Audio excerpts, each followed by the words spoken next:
Good morning. Welcome to the next session.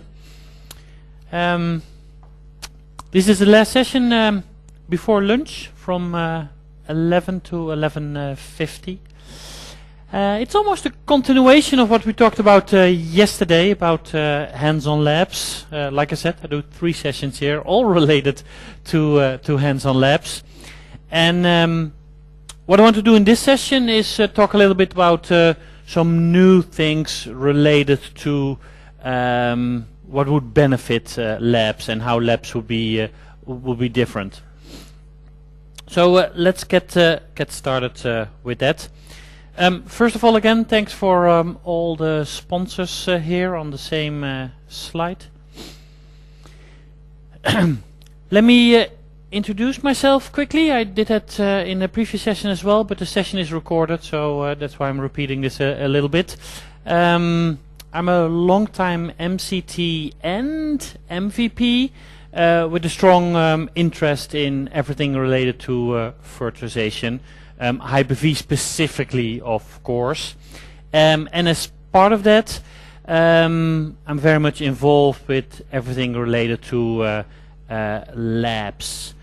Both labs at events, Microsoft events, both labs in training centers, and also the topic of this presentation, changes or new things in labs. Both from a technology point of view and from a Microsoft Learning point of view. So you can see that here in the session objectives as well.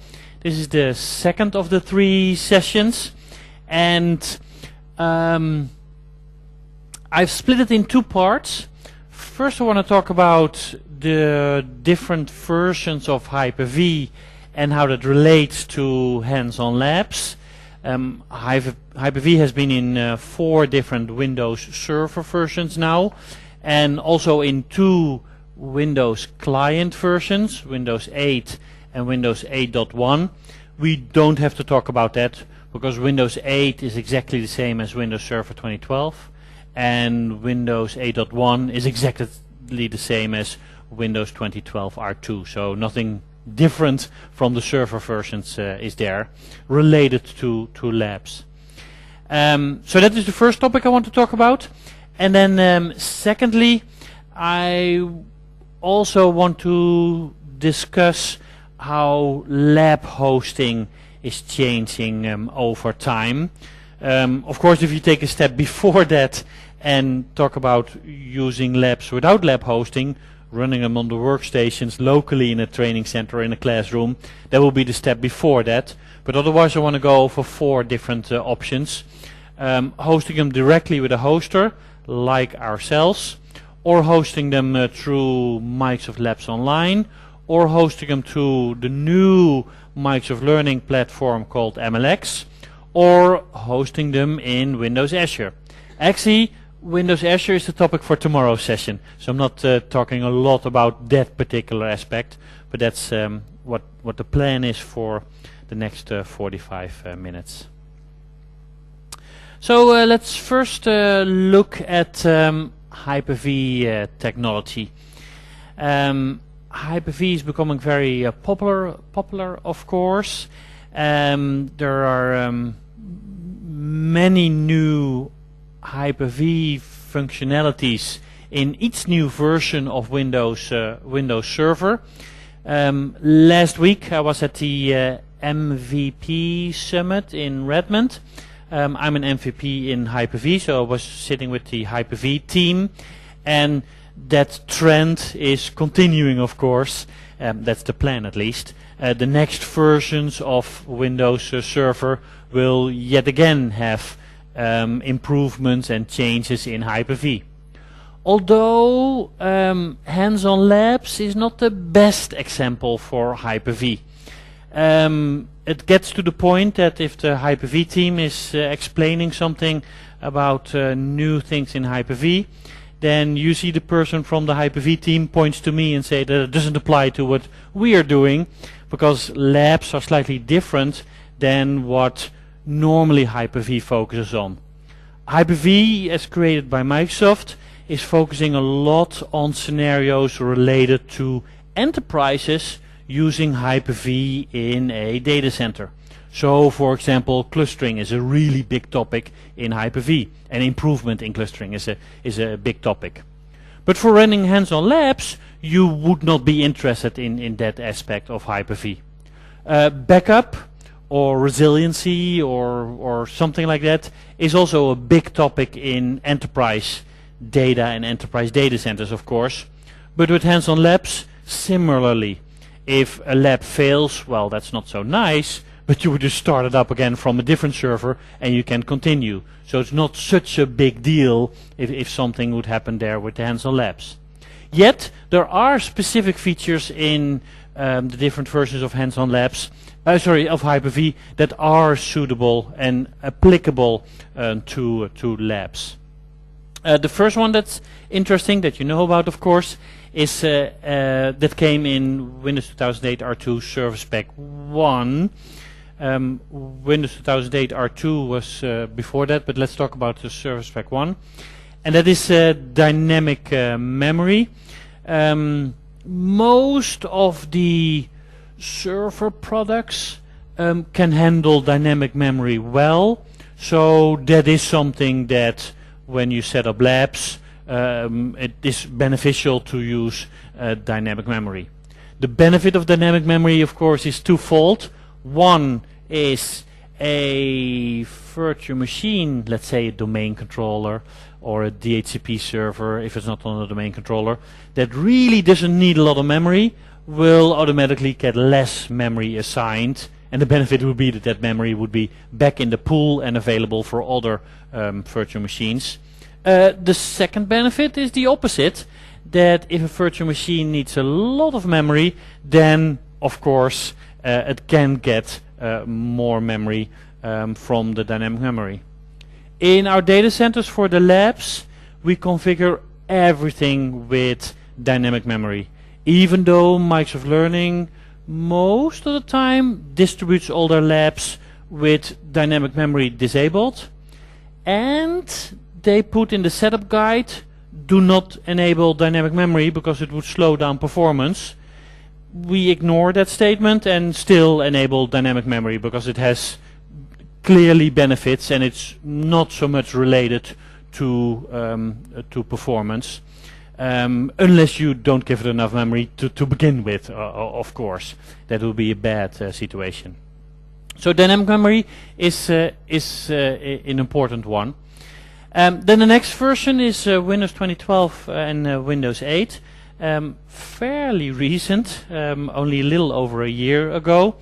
Many new things in those versions, but I think two of them would apply to labs. One is the new VHDX format, and I'm only saying that because it's good to understand compatibility aspects of the new VHDX format. And the other one is network virtualization. Let's start with network virtualization first. That's a very interesting technology. You can easily do multiple sessions on network virtualization, and it's intended to have multiple tenants within the same data center and not affecting each other's networking. So let's say you are a hoster and you have enterprises moving their existing virtual machine on-premise to the data center, then it's very attractive for those enterprises to keep using the exact same IP addresses, corporate IP addresses that they have, and move it to the data center. That's fine for customer 1. If customer 2 moves and happens to use the same IP address, then you don't want them on the same network, of course, because it would interact. But network virtualization allows that to coexist without any issue. That's the description how Microsoft thought of introducing network virtualization. But of course, the model is exactly the same if you talk about multiple students that also have the same environment, literally the same environment, and having the same IP addresses or want to use the same IP addresses. So network virtualization is very useful for that.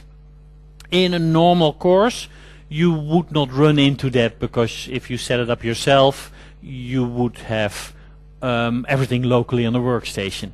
But if you would run it on a central Hyper-V server like we do, then network virtualization ensures that those IP addresses do not affect each other, and that different students do not see each other, and also are not able to see each other. So that's a good improvement. Yes, go ahead.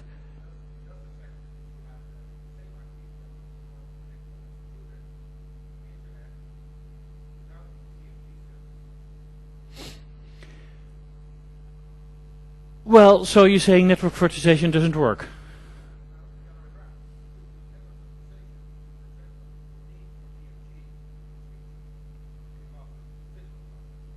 Oh, yes, sorry. The question is that network virtualization ensures that student private IP addresses do not interact with each other, and that's a true statement.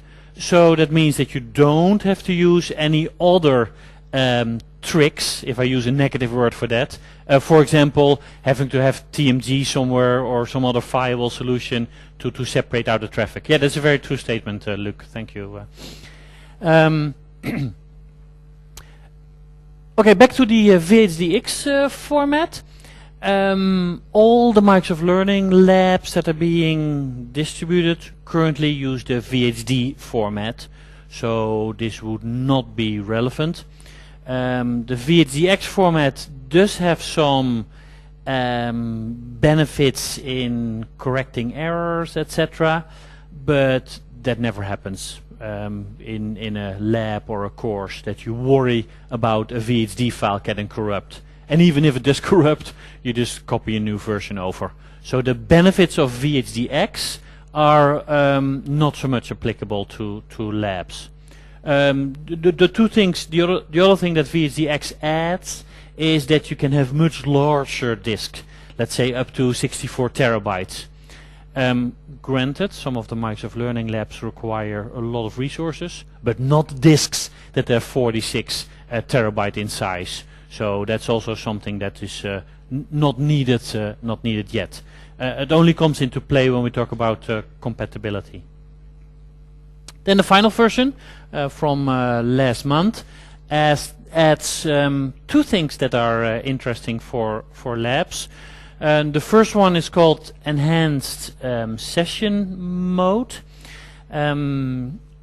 That's a different way of connecting to the virtual machines and exposing more functionality from the virtual machine, such as audio or screen resolution or clipboard copying to the students. So that's a good thing.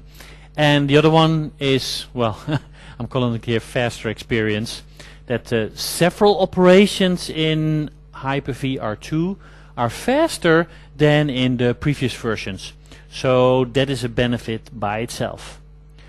So one thing that, especially from the last point, that you can gather is that it would be attractive to move existing labs that Microsoft Learning provided on Windows 2008 R2 and move them to Windows 2012 R2. One benefit would be that you can tell your students that you run on the latest technology. That by itself is always a good thing to do. And you get the faster experience for all the improvements in either Windows 8.1 if you use that, or Windows 2012 R2. However, moving those virtual machines up to the different Hyper-V versions is not so easy, so we'll look at that in detail as well. So let's look at some issues with the different Hyper-V versions if you move existing content to different versions. This is 2 slides in a row. The first one is called the easy list, where we don't have to worry about it. The next slide is the difficult list, where it would be more difficult to make that change. Let's start with the disk file format first. the VHDX format. That requires Windows 2012 or higher. So if you create something with VHDX, you cannot go back.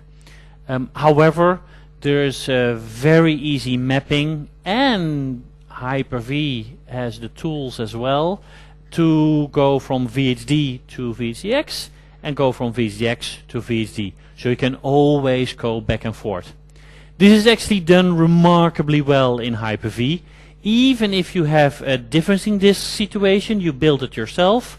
A VHDX pointing can only point to another VHDX file. So even if in a differencing chain, you can still use the normal Hyper-V console in Windows Server 2012 or R2 to convert both of them back to VHD, and then you can load them again, or the other way around.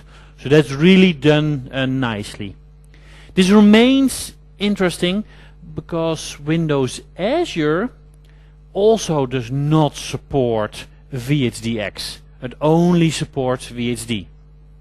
Microsoft likes to point out, rightly so, that Windows Azure now runs Windows Server 2012 Hyper-V. Dus the normal version of the operating system and the normal version of Hyper-V.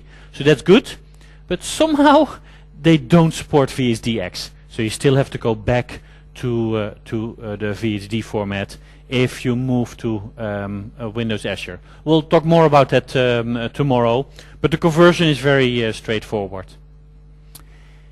Save states is more difficult, and that's something that we struggle with a lot. It basically means if you create a snapshot from a running virtual machine, called a save state, that has memory content, that is very specific to one version of Hyper-V. Even if you have a service pack, you already break all your save states, so then you have to redo them. The only exception so far has been between Windows 2012 and Windows 2012 R2. So you can move up. You cannot move back, by the way. You can move up. Whether that will continue in the next versions, I don't know. That's an interesting one to watch out for, because supposedly a new version of Windows 8 and a new version of Windows 2012 will come out every year. So every year again you have to decide to move to the next version, and if you have the memory state that cannot move with it, that becomes difficult, of course. There's no conversion involved here. It's either supported or not. There's not something you can do about this except throw away the memory state, of course. Then there's also a statement on just what virtual machines are supported. The current rule is that if you run something on Hyper-V, if you have a particular Hyper-V version, then it can run any Windows version that is the next version, but not 2 versions up. So as an example, Windows 8.1 as a virtual machine does not run on Hyper-V 2008 R2. At least it's not supported by Microsoft. So if you promise not to call Microsoft when you have an issue, then it luckily all runs fine. So it's not that it's blocked or that it doesn't work, it's just not officially supported. It's also useful to look at that knowledge base article that I put a number there, because that's something specifically needed for Windows 2008 R2. But this is also something to watch out for, because if it's not officially supported, it also means Microsoft doesn't test it. I totally expect these things to work, but they are very strict about what versions are what guest operating systems are supported on what Hyper-V version. Yeah, go ahead.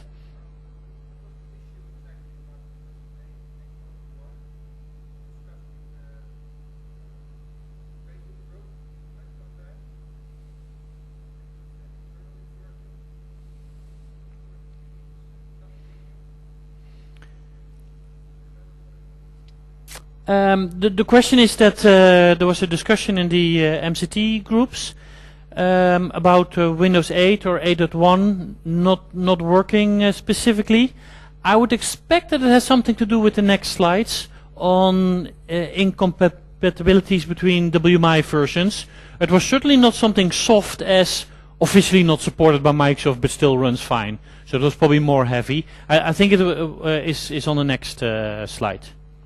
That said, let's move to the next slide. So this is the difficult list, where it is a little bit harder to solve it, and we really have to look at how we can convert it. 3 topics. The first one is the WMI namespace. To control Hyper-V, WMI is used, and when Microsoft started building with Hyper-V, there was not a standard in the WMI world related to networking. So they used what they believed was the standard at that time. Then in 2009 or 2010, it turned out there is a standard for doing networking. So now there was a problem, and the way Microsoft solved it by wanting to stay with standard solutions, at least in the realm of WMI, is that they introduced a different version of the WMI commands to run, called WMI namespace version 2. Everything is using those WMI calls. Nothing else interacts with Hyper-V. So the PowerShell commands, or REST APIs, or Virtual Machine Manager, if they do anything with Hyper-V, under the cover, they all call the WMI calls. That's also the reason, by the way, why, I have to say it correctly, System Center 2012 was unable to manage Hyper-V 2012. I'm probably saying the numbers incorrectly, but some combination was not possible, and it was related to the different WMI versions.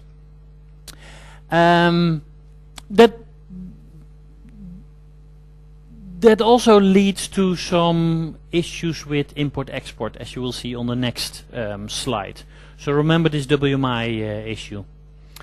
Then in 2012 R2, Microsoft introduces a new type of virtual machine, for the first time, by the way. Up until now, they now call it Generation 1 virtual machines. And now with R2 you have 2 different types you can create, a Generation 1 virtual machine or a Generation 2 virtual machine. You're not supposed to abbreviate it to Gen 1 or Gen 2. I did it on the slide, but you're supposed to say it in full, Generation 2. What is different? The Generation 2 virtual machines do not make use of any old legacy hardware, but all the hardware, almost all the hardware except for the COM ports, are communicating to the VM bus and are synthetic components. That has a big advantage for easy for Microsoft to test and makes the performance go faster, because there's not artificially trying to map to an existing driver, but they can all use the synthetic optimizations. Those Generation 2 virtual machines don't give us any benefit for labs at the moment. However, you have to realize that they only run on Windows 2012 R2. So if you create a virtual machine yourself, then I would almost recommend not to use Generation 2 yet, because if you create something that only you use, it's fine. But if you create something that happens to be working well or popular, and you want to give to somebody else who's not using Windows 8.1 or 2012 R2, then they would not be able to run that virtual machine, and you would not be able to go back either. So it's worthwhile to keep that in mind. Go ahead. It's Gen 1 and Gen 2 is totally independent from the file format.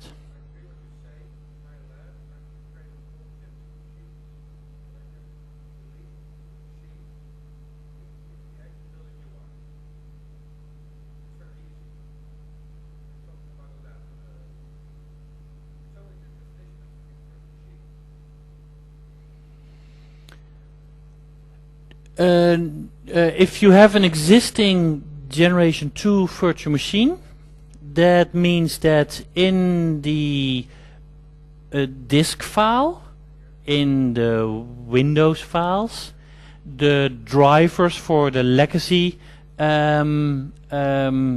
drivers are not loaded, so you would not be able to load that virtual machine or start that disk file in a previous version of Hyper-V.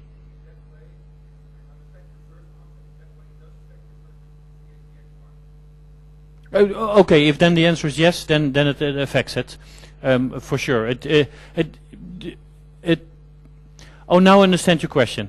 Yes, there are devices that only Gen 2 devices are in the XML file and only are defined there. But it also means that the VHDX file, if you take any VHDX file or any VHD file, if you look at it, you would be able to determine if it's Gen 1 or Gen 2. An easy test would be, does it start up in Windows 2012? So yes. You cannot go back. The only way you could go back is if you try to inject drivers yourself by mounting the VHD file, and totally unsupported by everybody. But technically, of course, you can always solve this by just understanding how drivers work. But in this case, yes, you have to do it yourself. By the way, I have nothing against the Generation 2 virtual machines, but the benefits are relatively small, if not non-existing, for just creating labs, testing, etc. So even though it's the default in 2012 R2, don't go there yet. Then export-import is fairly complicated and not at all that easy if you go between different versions. The whole point of export-import was supposed to be that you can take a virtual machine, not think about anything, press the export button, and it would collect all the files and settings that are needed, then come up with something that you can give to somebody else, and the other person also does not have to think about anything and just presses the import button and then run the virtual machine at the other location. That, you would think, is why there's export-import, although it's not so easy. There's lots of restrictions moving between different Hyper-V versions, and that's not an aspect of Hyper-V that I think that's worked out very well. That should be much better. So let's look at that in detail. Here you see the 4 versions of Hyper-V, and then let's look at the generation part first. That's the second part of the table. Generation 1 virtual machines run everywhere. Generation 2 virtual machines only run on 2012. So that 2012 R2. So that discussion ends fairly quickly. So the last 2 columns of the table are clear, I assume. Then the first 2 columns for each of the different Hyper-V versions are related to the WMI namespace, version 1 or version 2. So it started out with version 1, as you can see, in 2008, and now only version 2 is available. There was this weird in-between state in 2012 and in Windows 8, where the version 1 WMI space still existed, but was depreciated. Depreciated is a weird word that Microsoft uses by saying nothing has changed yet, but in the next version we're going to get rid of it. They already did a little bit in Windows 2012 because the version 1 namespace could only support all the functionality that was already in 2008 R2. So none of the new functionality was supported by the V1 namespace. And the v2 namespace was introduced in 2012, of course. Most, if not all, the Microsoft Learning virtual machines are in the 2008 R2 format. There are a few courses now where the labs are on 2012 format, and I mean the export format. But most of them, let's say 95%, is in 2008 R2 format. If you look at how you can import all those files, then all those red arrows indicate what you cannot do. So technically cannot do. So let's start with the generation. That's the easy one again. You cannot convert between generation 1 and generation 2. There's one person on the Hyper-V team. His name is John Howard. He used to be a developer and still likes to tinker a lot with creating applications and scripts. He just last week posted a blog post on his personal page where he created a PowerShell script that is exactly what we just talked about, Luke. Inserting the right drivers and settings to move from generation 1 to generation 2. And as always with these things, of course, if a virtual machine only exists of a VHD file and an XML file, then of course you can always solve all the problems by changing the XML file and by changing the VHD file. So that's what he did with that PowerShell script to allow you to go from Gen 1 to Gen 2. Even though he's on the Hyper-V team, this is not something that is supported by Microsoft. But you can do that, of course, if you want to move up. Cannot move back. I don't have it on the slides here. I'm just indicating it. Then let's look at the export-import situation. What you cannot do, as you can see here, is take a Microsoft Learning Lab and import it in Windows 2012 R2. It is easy to say that the technical reason is that the WMI version 1 doesn't exist in 2012 R2, but you can also say that the import routine of R2, the latest version, just doesn't know how to do that translation of the old stuff into the new stuff. So you cannot do that. More surprisingly, perhaps, if you create a virtual machine on 2012 R2, then by definition it uses the version 2 namespace, of course, then you cannot bring that back to 2012. I don't think that restriction should be there, because if you create a virtual machine on the latest version, which is a normal thing to do, and there's a reason that you don't want that and you want to go back to the previous version, or the rest of the training center is still all running the setup with 2012, then you maybe want to go back, but that's not possible to do. Why not? Well, it's difficult to answer why questions or why not questions. It's just because Microsoft made it like that, of course. But there is no other. Let's phrase it differently. If you did not make use of any new, let's say, network or disk optimization technology that is new in R2, then there's no reason that the file that you created in R2 would not run perfectly on 2012. So if you would just take that VHD file and create a new virtual machine, it would just run on 2012. So that is something you can do fairly easy manually, just that the export-import doesn't work, unfortunately.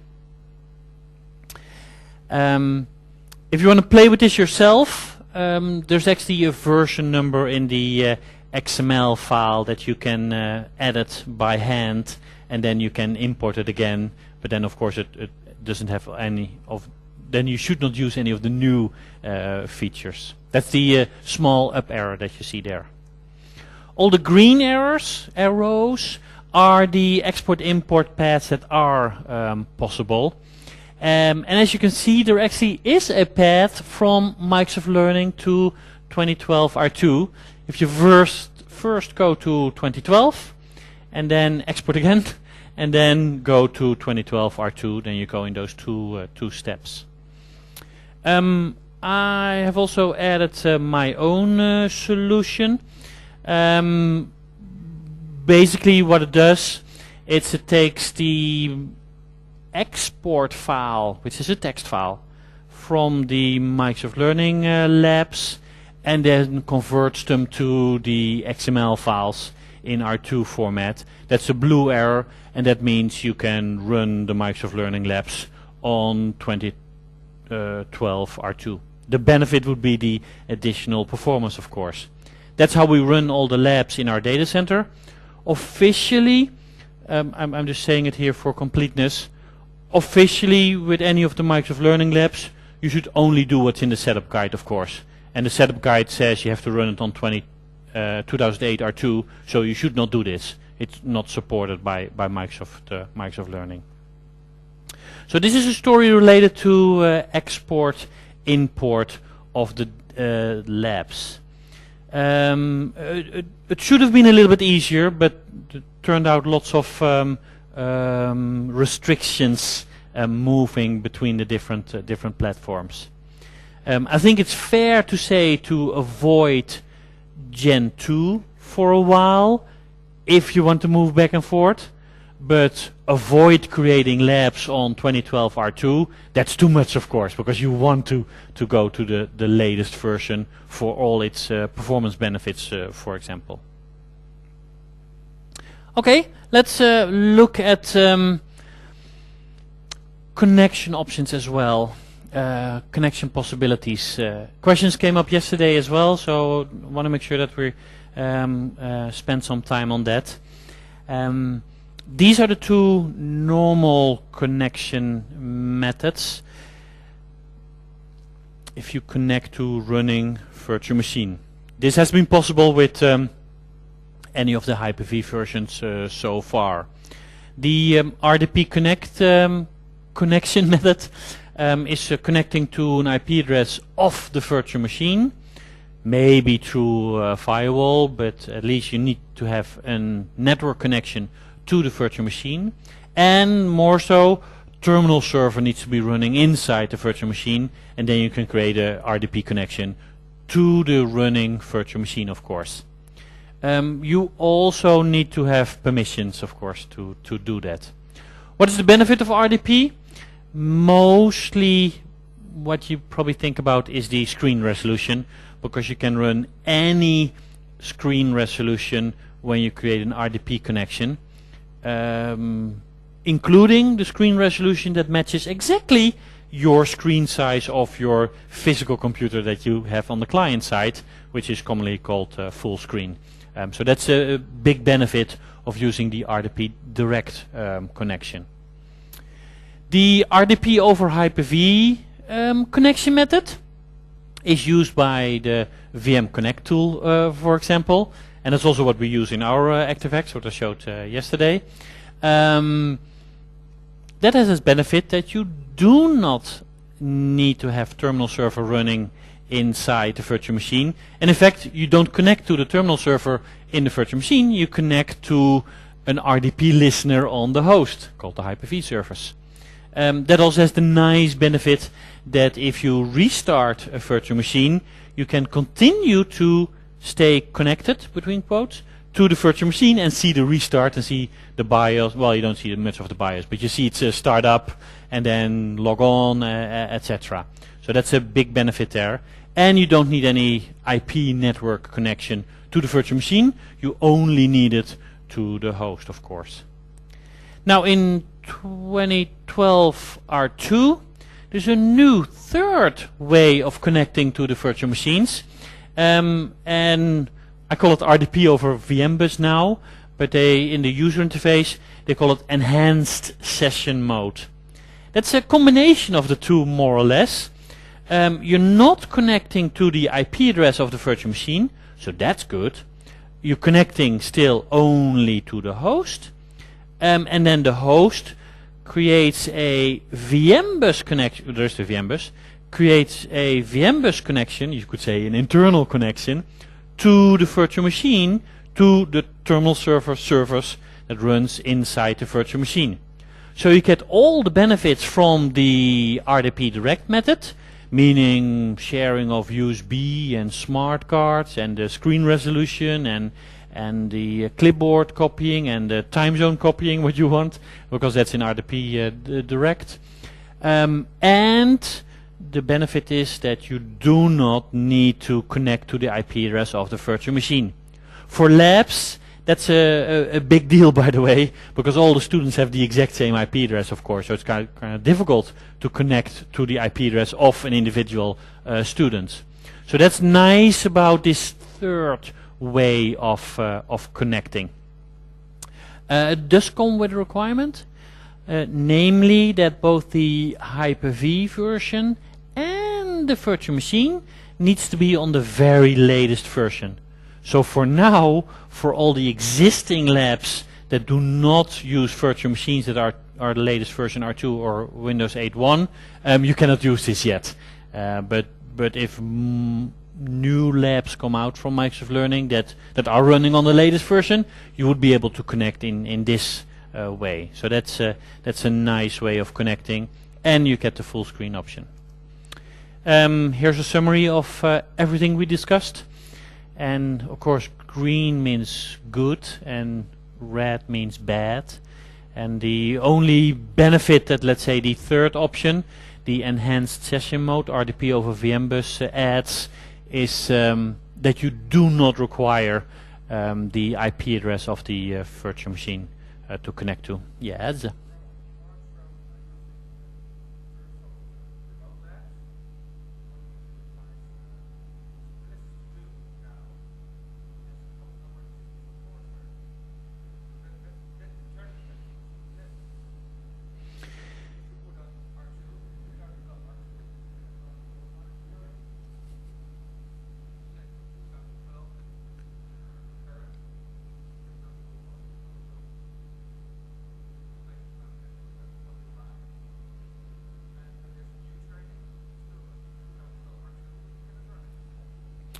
I think the answer is twofold. Well, the question, for example, let me repeat it first. Is what is a training center to do with all these new versions? Should they follow the setup guide to the letter, which means running most of the courses on 2008 R2 and some of the courses on 2012? And what happens if R2 comes out, especially because there are some connection benefits and like full screen. And some performance benefits. I believe that the first part of your question, I believe that Microsoft Learning has already said in the news groups that for a while they will not require R2 as Hyper-V. So they will continue with coming out with courses, let's say a course on Windows 8.1, and they would still in the setup guide say that you need Hyper-V 2012, not the latest version. So that makes the official story only consist of two different versions of Hyper-V, 2008 R2 and 2012. And then the second part of answering your question would probably be, it depends a little bit on the appetite of the training center on whether they want to deviate from what the setup guide says. If they don't, they have to stick with those two. If they believe they have the technical knowledge and want to deal with the issues if it doesn't work, then they can use the latest version. But it does come with difficulty with export import, etc. So unless a training center feels really sure about what to do and know what what they should do, then they should probably be using the official setup guide.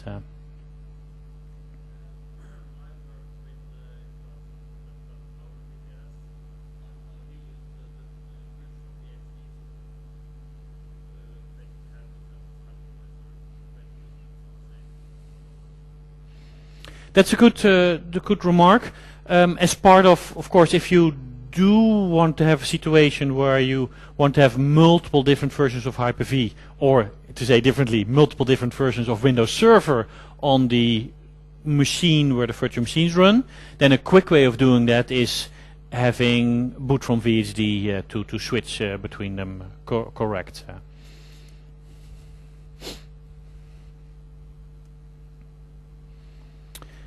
Okay, let's look at the other aspect of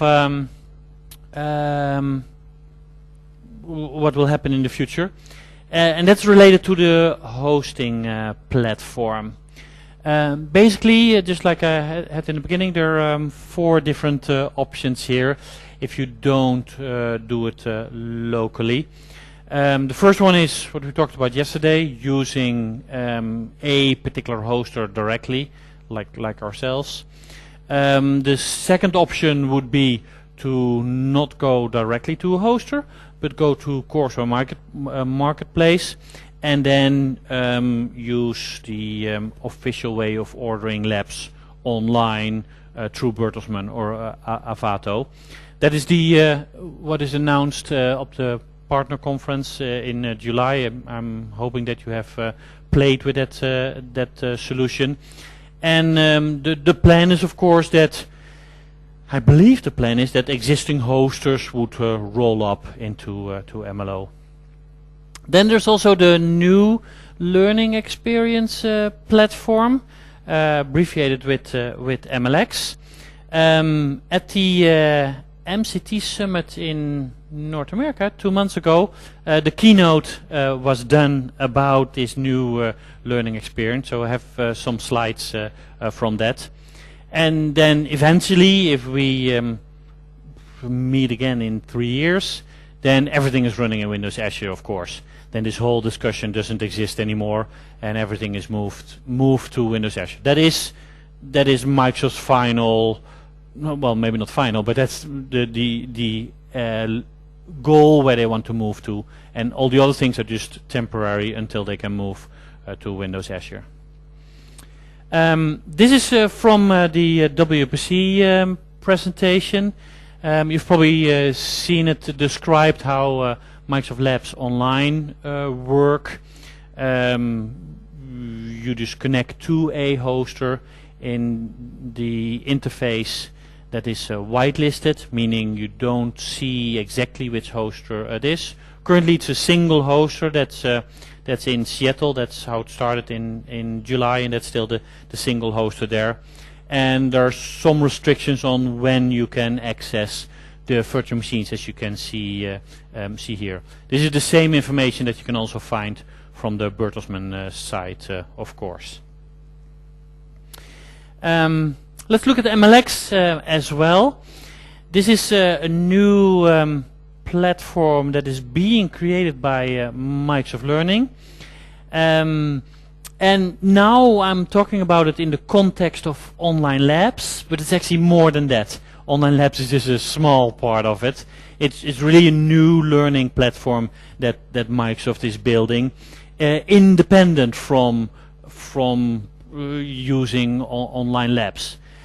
For the people that did see the keynote at the MCT Summit 2 months ago in the United States, during the keynote they even showed a video of how you would use MLX in the future, and the examples of happy people following a course in MLX were not even Microsoft products, but they were interested in dinosaurs or the space shuttle or building architecture. So all kinds of other courses can also plug into MLX. So this really is much bigger than just, let's say, clearly than just the hands-on labs. Why I think it's interesting to look at MLX, because it's also a view into how Microsoft is changing into a services company. It's no longer, according to Microsoft's own description, a software company, but it's a services and devices company. So MLX would be a service that people would use the learning platform as a service. In February I started communications with Microsoft Learning on this, and they ask to be part of building out the MLX lab hosting part. So what happens is that they defined an API to communicate with the lab hosters. We've implemented that API, so that means that if learners go to MLX to start a particular course and do labs, then underwater, meaning you cannot see what happened, they would call the REST API that we've defined, and they would interact with, well, in this case with us, but with any lab hoster that implements that API and that's plugged into MLX.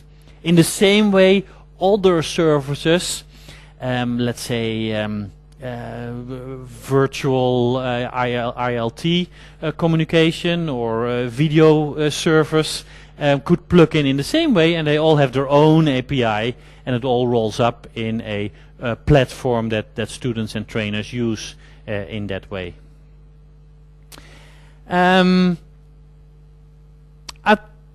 This was mentioned yesterday as well when Karen did her presentation about the new mission statement from Microsoft Learning.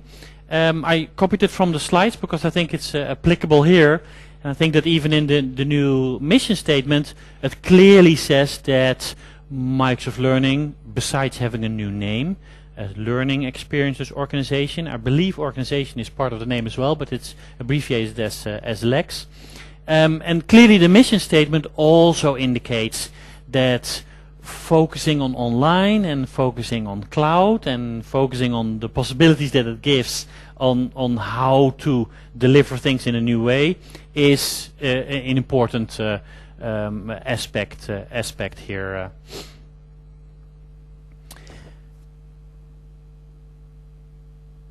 Like I said, in the MLX platform, all the functions related to learning plug in there.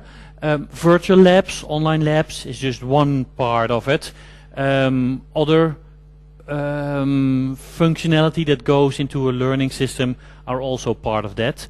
I don't know anything about those aspects of the system, but only the virtual labs parts, of course. Currently, existing programs that make use of labs or want to use labs are being rolled up into MLX. IT Academy is now the first one. All the e-learning labs from IT Academy we have converted to Hyper-V format, and they are addressable through the API that we talked about earlier. Software assurance, which is enterprises that have software insurance that can use those for e-learning. They will roll up in this as well. And I'm not sure if you've been to the Microsoft Virtual Academy site. It's like a webcast and training content there. They will also be part of this. And Microsoft Labs Online, of course, moves also into the MLX platform. I'm not sure when this will happen. I just copied the slides. 2013 is still 1 month, so I don't think it will all happen in December. So probably be a little bit later, but I just copied the dates from the slide. I want to give a quick demo, and then we're ending this session. If you go to itacademy.microsoft.com, you can already see MLX working. The week before the MCT Summit in North America, which was September 18, but the Friday before, we went live with the online labs in the MLX platform. If you're not an IT Academy, then you can go to the site, but you cannot log on. So if to really use it, you have to be an IT Academy at this point, because that's the only program that's rolled into there as well. I'm already logged on. Let me switch to that. So here's just the interface they have now. And in the interface you would have all kinds of courses that somebody, a learner, a student can do, including access to the content of the courses what currently is in SkillPipe, let's say, all the text of the book and the text of the lab exercises, and also access to the labs. So if we go to a particular lab, let's say this one 6690, then the user interface, I'll stay within the browser, will show me the specific lab task that I can do, or if I look at the individual task that I have to do in the lab, I can read them here. Students can start the lab, of course, by clicking Start Lab. You would not be surprised there. And then what happens is any of the lab hosters that are connecting to the system will now be selected. Currently it's only us that is here, so I know for sure that it will get to our servers. And then those labs, once they're started up, will be accessible for the students. Now they're not started up, but in a little while those two will be started up, and they will be connecting with an ActiveX to the running virtual machines. Once you're connected to the running virtual machines, there's nothing different from any other way to connecting to labs, of course. That's not the point, but I thought it was interesting to show you how you can no longer see which URL you go to, but this is the API connecting to the lab hoster. I actually have terminal server version, the terminal server window open to the server this should be happening to, but I don't think the internet connection response. I'm pressing F5, nothing happens in a refresh, so this connection, the terminal server connection is not responding quickly enough. But the started lab should come in a little bit.